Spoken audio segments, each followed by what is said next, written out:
This is the Lone Crater YouTube. We hope this video helps. You start by killing power at the breaker and confirming 0 volts at the stove. Safety first, so you don't arc or shock yourself. Once done, pull the appliance away and either unplug the cord or open the junction box and loosen the strain relief. You need clear access. Remove the rear access panel and set screws aside where you can find them. Make sure your replacement terminal block matches the mounting and terminal layout so the next steps go smoothly. You'll now document and detach wiring carefully. Take a clear photo and label each conductor so you can recreate original connections.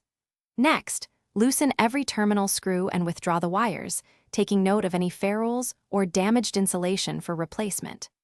Remove the block mounting screws, swap in the new terminal block the same way.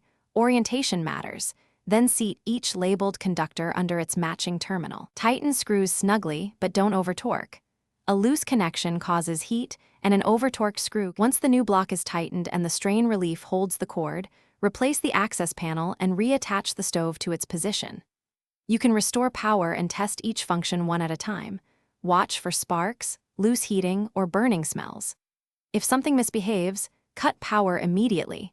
Then recheck terminal screw torque, verify every conductor is on the correct post, and use continuity testing to confirm element and feed integrity. That troubleshooting step usually finds loose wires or swapped terminals. Thanks for watching. Consider subscribing if we helped you.